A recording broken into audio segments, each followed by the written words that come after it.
Hey, what is going on, everyone? It's me, Mr. Mario, and I know this might seem like a little bit of a video completely out of left field here, because it is going to be more music related, and we are going to be getting into some of the nitty-gritty, maybe little hacky type stuff as well, too. But I'm mostly going to be kind of sharing my venture, why I did this and such, and I thought it would be interesting and just something that I've been passionate about, but haven't really talked about too much here on the channel, although there's been little bits, and if you've, watched enough over the years, you'll probably see it, or if we just talked at one point, then something like this has probably come out as well too. But anyways, I want to talk about my all-time favorite band, Tool. Now, people might not know about that, especially because, like, Nothing Nowhere, Nothing Nowhere. I will say he is my favorite solo artist, but in terms of an actual, like, band and such, like a full band, Tool has been my favorite for almost 20 years at this point. And it's kind of one of those things, as I've kind of been bitten by a bug and been revisiting them and listing them a lot more recently, I've been able to take in Fear Inoculum in a better way as well, too. Really been able to properly digest that album. But even so, even looking back, Tool has kind of done a little more than I expected, like in my technical life and such. It kind of got me into like bootleg concert trading. I know about FLAC because of Tool, like the actual the codec and such on there, and kind of got more into like audiophile tendencies and caring about like audio quality when I am listening to music and such. All thanks to them. I mean, some people can say that's a curse as well too, but I mean, that's just how it goes. However, back in 2019, they ended up releasing their first new album in about 13 years, which ended up being Fear Inoculum, which I actually did a unboxing on the channel here. And I will say I ended up getting multiple copies of it. Two of them were to keep, and the other ones, I was giving out and such. But it was interesting because now, I mean, it is getting harder and harder to find CDs in 2025, of course, but in 2019, you gotta realize that CDs were still starting to be phased out. And the big thing, which I even talked about in that video, was that there was a physical release, which I do have right here. But even with this, it was sold out, which was kind of unheard of for a CD at the time. There were multiple stores I was going to, and they're like, dude, we sold out of all our copies immediately, and we don't know if we're getting more. Like, we don't know, because it's Tool. We don't know if they're going to repress it. We don't know if we're supposed to get more. But we just sold out of all of them. And that's kind of been it, right? So you do have the physical copy right here. As with any other Tool album, it's going to be a little bit nutty. This one is not charged up, but it does have a video that plays here with some music in the background. I guess you can say that's like 17 or 18 minutes long. Yeah, that's kind of how it is being a Tool fan. Either way, there's been something that massively bugged me the entire time about Fear Inoculum. Before this even came out, and I never expressed my distaste on this here. You see, I'm one of those people who, if there's music that I really love, I actually want to own it. I like having a physical copy of it, and I like being able to do what I want to with that physical copy, where I can, do a 100% rip of it, archive it on my computer in FLAC format, so I have a digital copy of it, not just a physical digital copy of it here. And from there, I can re-encode it, I can burn a backup CD, I can do whatever I want to on that, right? And there's a nice sense of ownership in that, which is really important when we are getting more into times, especially in gaming, where we're owning less and less and less. And it's kind of getting to the point now where it's not even at the point. I mean, we've seen it. You can go get a physical copy of a game that you pay $70 for, and there's pretty much no data on the disc. It's essentially just an executable that says, hey, this is the game that I have. Now, please download the 120 gigabytes that you need. And, a Blu-ray disc is 50 gigabytes, right? There's no reason for it to only have like 100 megabytes on there. That's a little ridiculous. Getting a little bit ahead of myself and getting to this here, this is Fear Inoculum, right? But one thing that Tool ended up doing was that same year, they end up finally getting onto streaming services, and they also end up putting Fear Inoculum on streaming services, which makes sense. The thing that's a little different that I haven't really seen too many complaints about, though, is that the streamed version is actually 3 tracks longer than the physical edition right here. This only ends up having 7 tracks, and the streamed version has 10 tracks. And while as those 3 extra tracks are really just segues and not necessarily songs, the thing that's really bugged me with this, though, is that no matter which copy, because I have both of them, no matter which copy of Fear Inoculum that you end up buying on CD, you cannot get the complete version of it. So I ended up just making my own copy. That's what we're going to be talking about here. Hey, real quick, editor Mr. Mario right here, because some people might be rightfully asking, well, why don't you just get the vinyl copy? Because that's going to have the complete release on there. So I decided to look this up just before this went out here, and check this out. I had to double and triple check this. If you actually look at the track listing here, there's 9 tracks. The CD has 7 tracks, the vinyl has 9 tracks, but the full release, which is what I count on streaming services, is 10 tracks. But that's not egregious enough, right? You all might be thinking it's not that big of a deal, but this could have physically happened, because I'm just going to zoom in to a ridiculous level here, just so you all can see this in clear detail. There's 3 discs that come with this when you order the vinyl release, but one of the sides, because each vinyl is going to be double-sided, one of the sides specifically has no audio, because it is purely for decoration. So they intentionally left one of these sides you get blank, and they left one of the tracks off. This is just showing you all right here. I just want to cut this in to show you all that the reason why I did this is because the product that I made here physically does not exist on the market. There's no way to purchase it. I end up having some fun with it. Hopefully you all have some fun watching this process as well too. And I do want to thank the video sponsor for this video here, PCBWay, which allows me to get into my, little tool nerdiness and all that stuff here. So before we get further into this here, let's go ahead and I'm going to take the camera over and we're going to go ahead and bug Lily. Hey Lily, let me get in here real quick. I got to talk to you about the video sponsor here, PCBWay. And in case you do not know about them, they are a company that allows for prototyping, manufacturing, and all that fun stuff for not only novices such as maybe you, but also professionals. I know of a lot of people who've used them, and I used them before I took them on as a sponsor.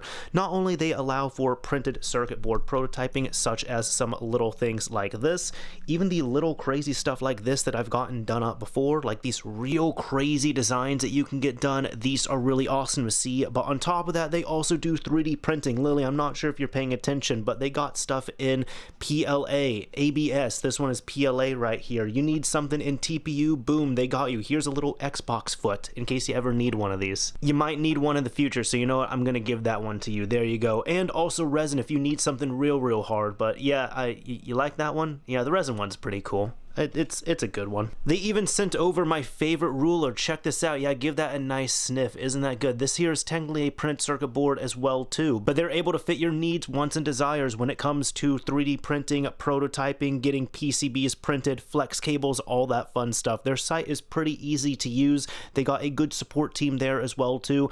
And if you're someone who wants to do everything from scratch, or if you're someone like me who you don't understand this as well, but you know how to at least get the files, get them uploaded, and you know the specifications to get everything printed, PCBWay's got you. And that's the doggone truth right there. Lily, I'm gonna need you to wake up for this part. Anyways, Lily is very sleepy, as she always is. However, if you are awake and like her and you want to get $5 off your first order for new customers, if you click the link down below in the description, you'll be able to make a new account and get $5 off your first order. So if you want to get some PCBs like this manufactured, or you want to get some things 3D printed, or maybe even go crazy with flex cables and such, PCBWay has got you covered. Again, a big thank you and shout out to PCBWay for sponsoring this video. Lily, you could have woken up for that bit. Now back to the burning question some of you all might have. What kind of tool makes the video all about burning a tool CD? Well, that would be me.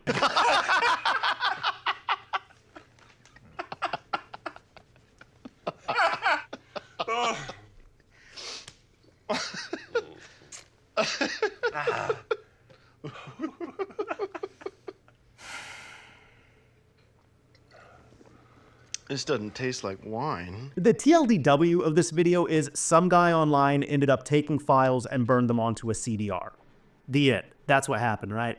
But if you want to know more about the process, which I at least found interesting, that's what we're going to be getting into. First of all, I already have talked about the issue here, which is that, again, and I think this goes for like $30 now, and I think this is, like, if you buy this on like the market now, this is like $70, right? So there's a little part of me that really does bug me a lot more than I would expect. Like I said, when I'm going out getting a physical copy of the album here, and no matter which pressing I get, it's technically going to be an incomplete album. Now, there is a technical reason for that, and it comes down to CD formats themselves. You see, over the lifetime of CDs, they have come in different standards and sizes, essentially meaning as CD matured, you were able to put more data on it, and if you were burning an audio CD, of course you were able to put more audio onto it.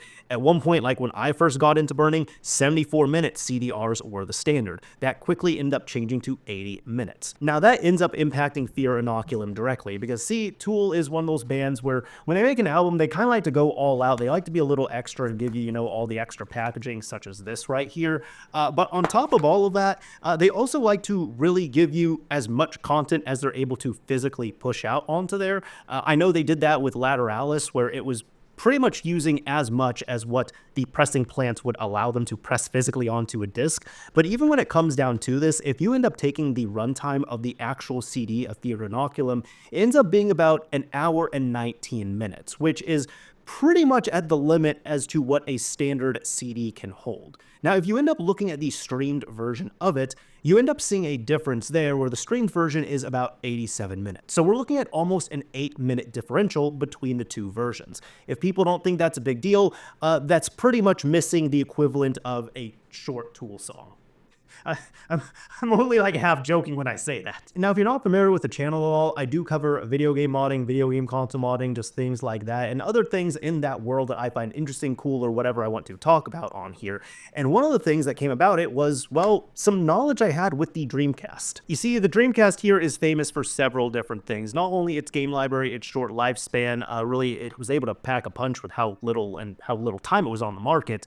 But the other thing as well, too, is that it is incredibly easy to play burned games on here, and that is thanks to a mil-CD exploit, which, in short, is being able to run data through an audio CD. It was usually used for things like if you want to put like a video on there that you could put on your Dreamcast while music plays in the background, or like karaoke. It was really known for stuff like that. But the Dreamcast itself, even though it could play CDs, the games were not pressed onto CDs. They were pressed onto GD-ROMs, which were special proprietary discs from Sega that held about 1 gigabyte worth of data. Now, when modders ended up figuring out how to dump the content of Dreamcast games, they were pretty happy with it, but they quickly ran into an issue. Again, the standard CD size at the time was 700 megabytes, and you're running into these games that are about 1 gigabyte each.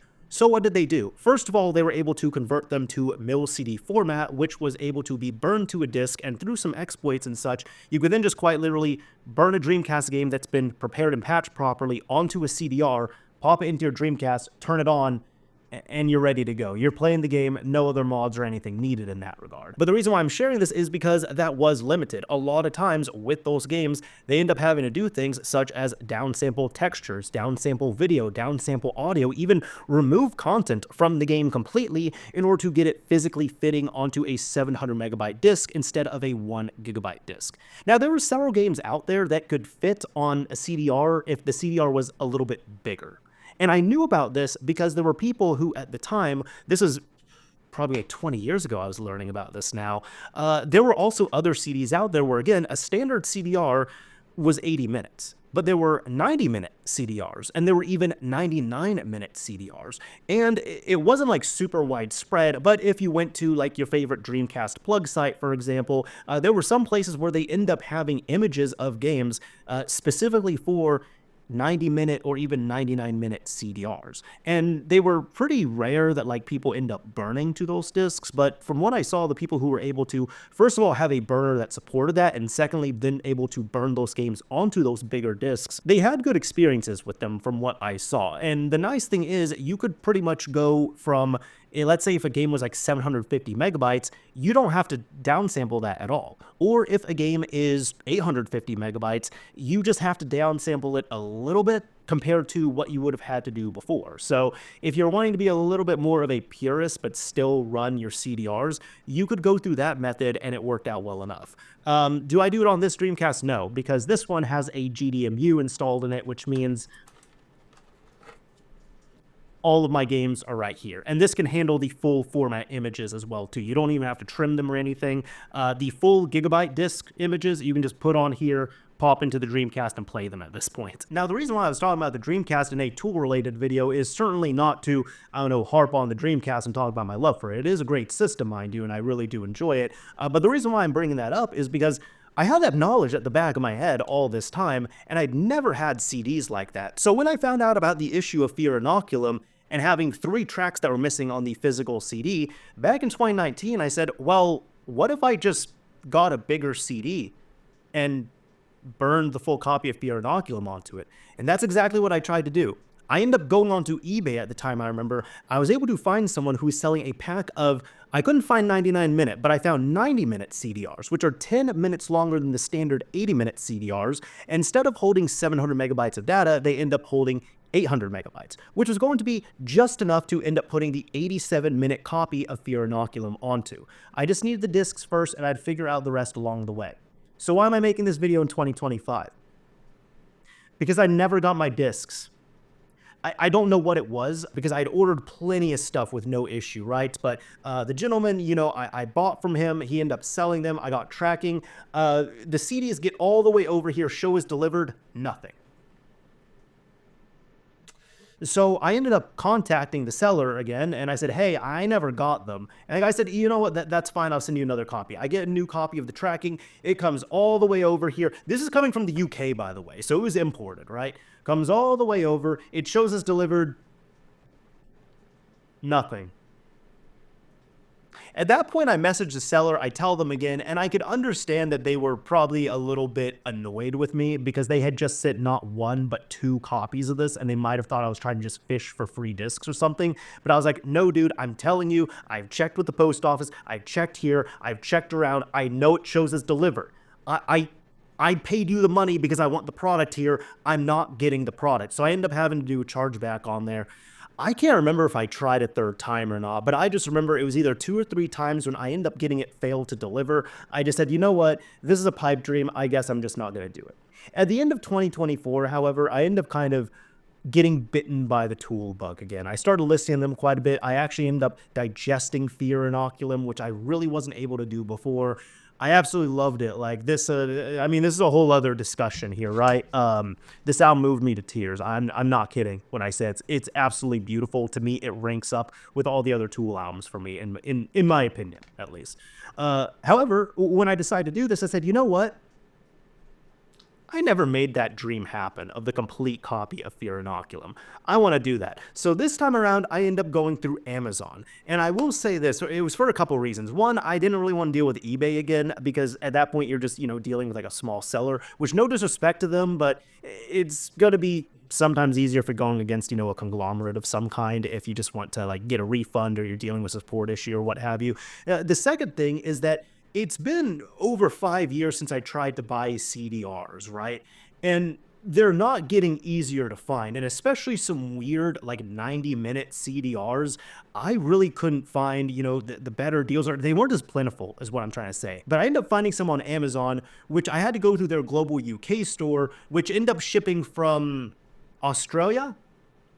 I didn't have to wait that long, at least. That was nice. But lo and behold, check it out. In 2025, I finally got a pack of CDRs. And if you look at these right here, we're going to, you know, get a little bit of a look at them. They are CDR, and where can I show you the data on here? Actually, it shows it. I'm just not really able to see it the best in my little preview right here. But if you're able to see that, they are 90 minutes and they are 800 megabytes, which is exactly what I was paying for right here. So I finally end up getting them. It's a 25 pack. That way I was like, you know, I'm able to fail and fumble a few times in case I end up producing some coasters. So we were good. At this point in 2025, I finally ended up getting my higher capacity CDRs. Now, great, I had the CDRs, but the problem that I end up running into, which is one thing that I knew, is that, see, any type of bog standard CD burner should be able to read and write a 700 megabyte CD just fine. But that's an 80-minute CDR. When it comes to a 90-minute or even a 99-minute CDR, the higher in capacity you go, and to my understanding, I don't think they went higher than 99 minutes when it came to CDR standard,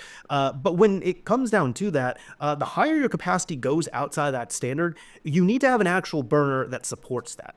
So this is what I did, right? I took one of these discs, I put it into my burner. I have 2 burners, right?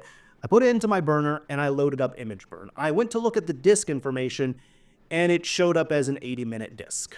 So that was a little disappointing. So what I did after that was I took my second burner, I hooked it up, I put the disk in there, loaded it up, and exact same thing, 700 megabytes, 80 minutes.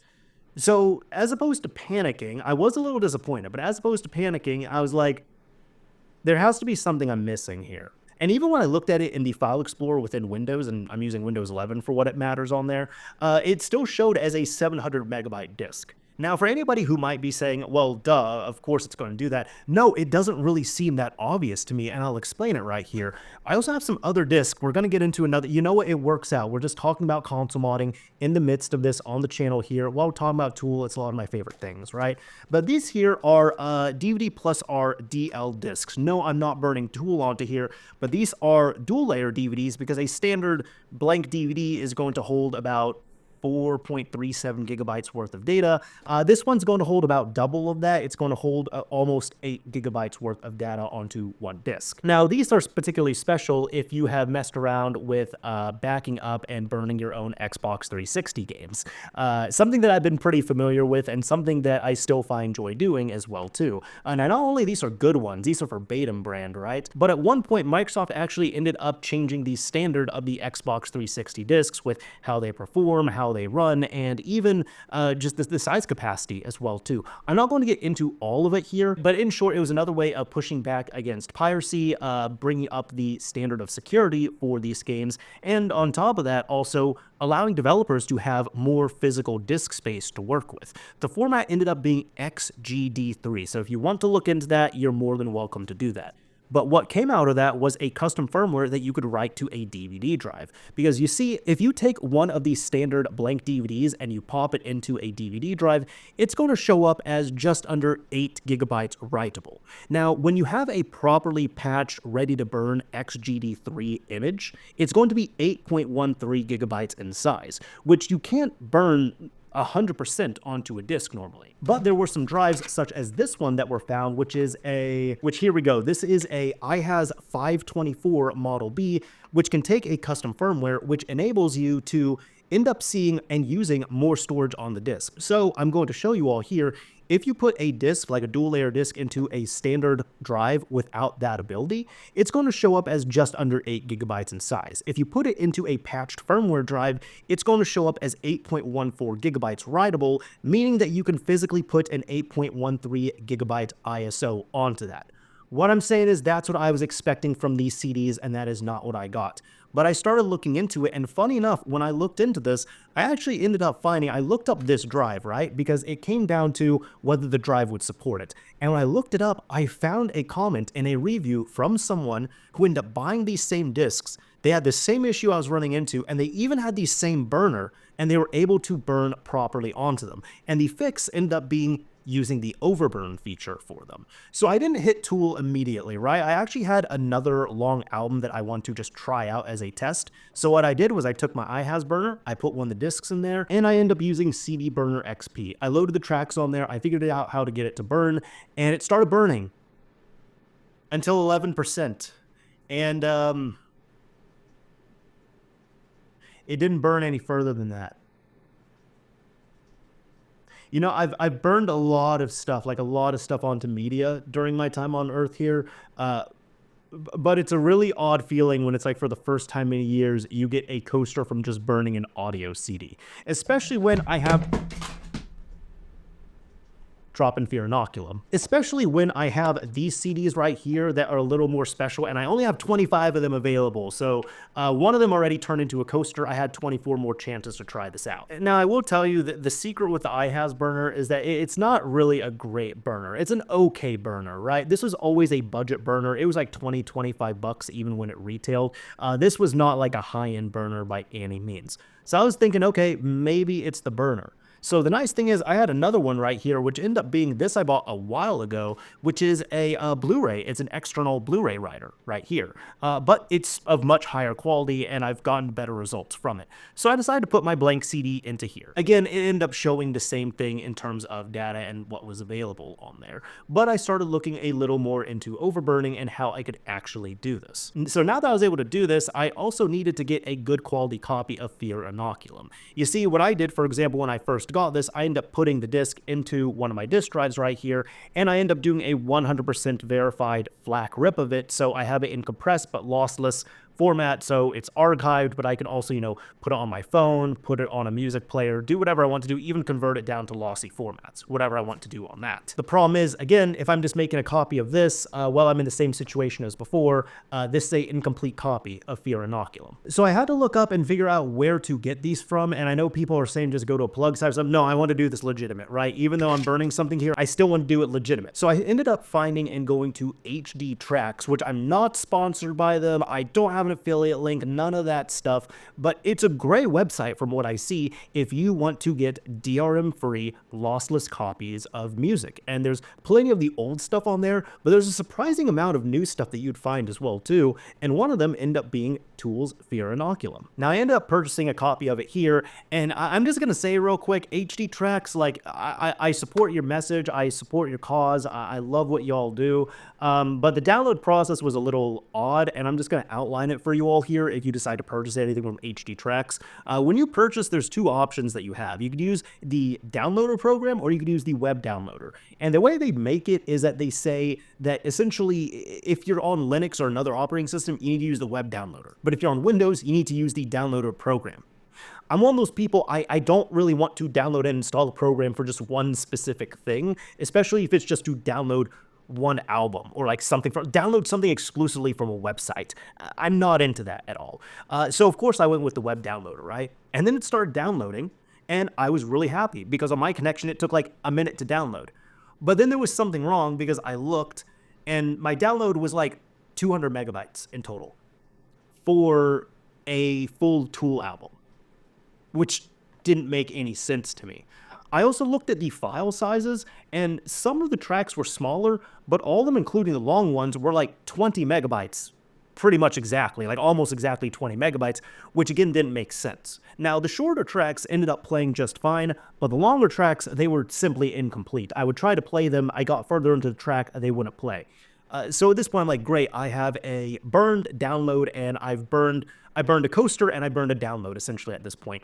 Thankfully, though, HD-Tracks, like I said, it is on your account, but they are DRM-free, and they do allow you to re-download as well, too, which is what I was worried about, because I'm like, I just paid $21 for this, and I kind of burned the download. I'm not going to pay $21 a second time. So I kind of just bit the bullet, downloaded the downloader program, logged in, fired it up, I requested another download, and this time around I was able to get it. And I knew it was better this time around because this time it took about 3 minutes to download the entire album as opposed to 1 minute. But when I finally got it, it was a bigger album, all the file sizes seemed to work properly, and when I end up playing the audio files, they all end up working just fine. So great, I had my burner, I had my CDs, I had my perfectly lossless digital copy of Fear Inoculum ready to be burned onto a CD here at home. Now going through the process again here, what I ended up doing was I ended up firing up CD Burner XP. Is it the best program? No. But is it the one that's worked the best consistently with me?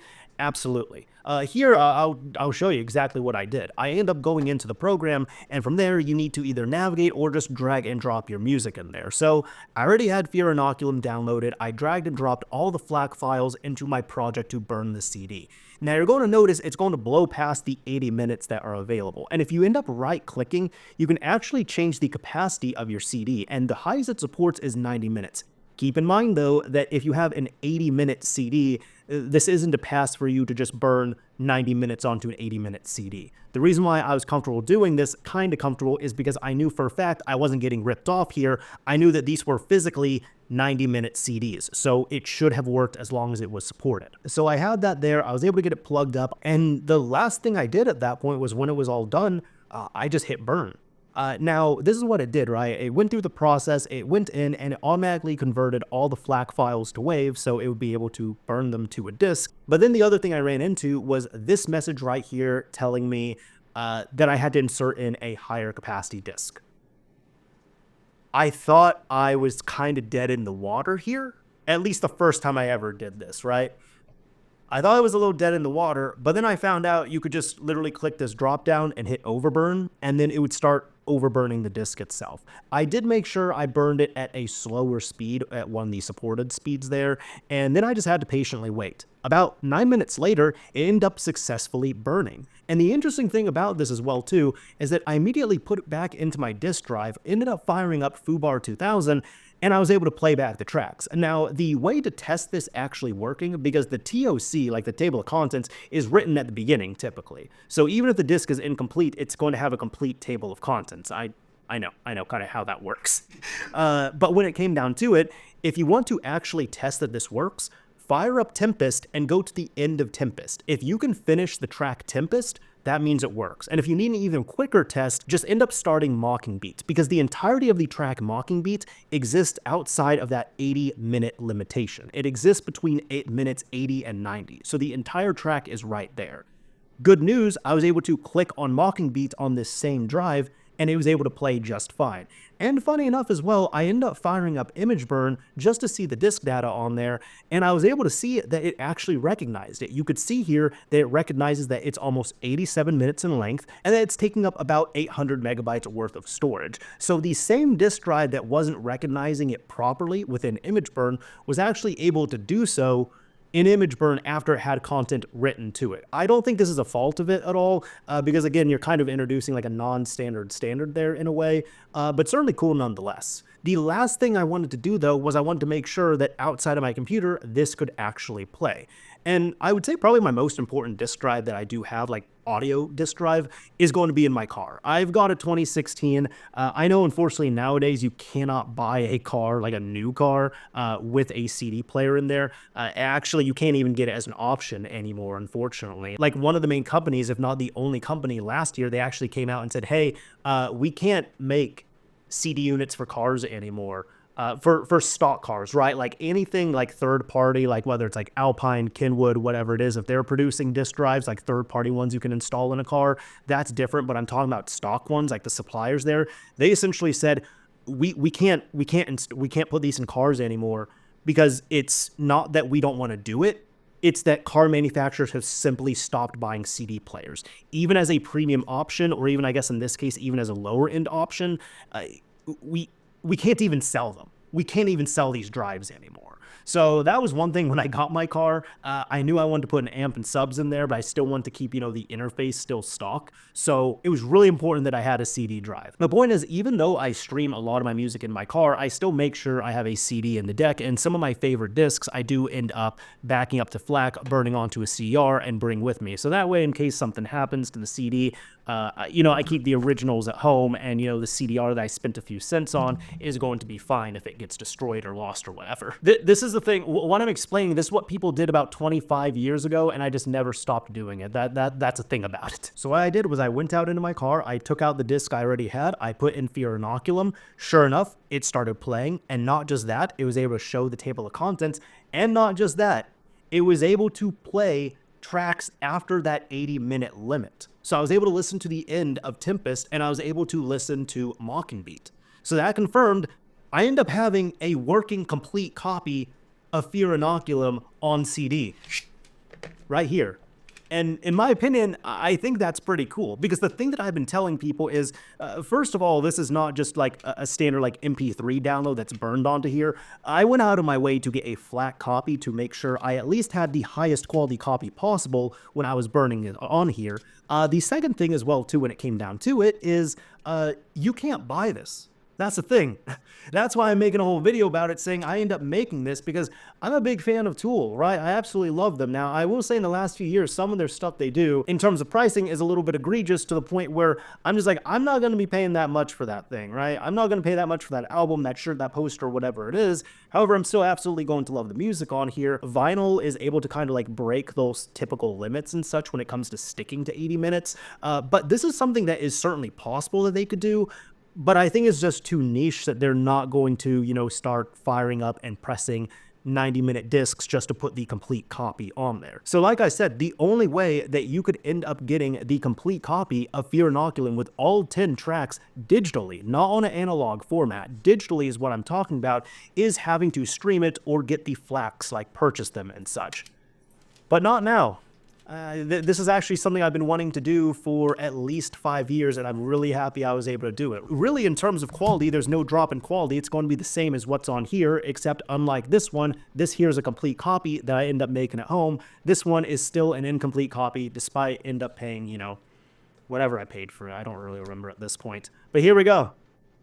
That's how I mean, that is the venture and the process of how I end up making my own complete digital copy of Fear Inoculum that's physically available and actually able to listen to. And if you're interested in doing something like this, well, guess what? I end up showing the process in this video here. I know I kind of showed it as a story and such and less so as a tutorial, but if you go back, you watch it, and if you have the same stuff, you can really follow along at home as well too if you're interested in doing something like this. And it doesn't even have to be Fear Inoculum. There's other projects, there's other albums as well too. They end up being like 82, 83, 85 minutes that you can do that with as well if you're somebody where you kind of just want to have that like physical copy of your favorite album. The other one that I actually ended up trying was Diamonds by Lil Peep and I Love McConan. Because in case you don't know, the last track is like 20 minutes on there because it's more just kind of like a studio jam session type thing. And it ends up padding out the entire album to about 83 minutes to my recollection. It was like 82 or 83 minutes. So it just blows past that 80-minute limitation that standard CDs are going to have. But this was fun to do. This was fun to work on. I really enjoyed doing this here. So again, I'll also have the link to these as well too down below in the description, like the CDRs and such, and I can even, link whatever else I was using on there if you want to try it out. Again, there's more than one way to skin a cat. You don't have to use these exact ones here. And heads up, I don't know how much longer they'll go. I'm not trying to do like a FOMO type thing, but I don't know how much longer it'll be like kind of sort of easily accessible to end up buying, 800 megabyte CDRs like this. I guess we'll just have to see. Anyways, that's about it for this video here. I hope you all enjoyed it. I hope you all had some fun watching it, and maybe even picked up some new music recommendations as well too. Either way, I guess let me know what you thought of this whole venture here. If you enjoyed this video, a like would absolutely be appreciated. If you didn't like it, a dislike is fine as well too. But as I always say, this is Mr. Mario signing off. Thank you all for watching, everyone.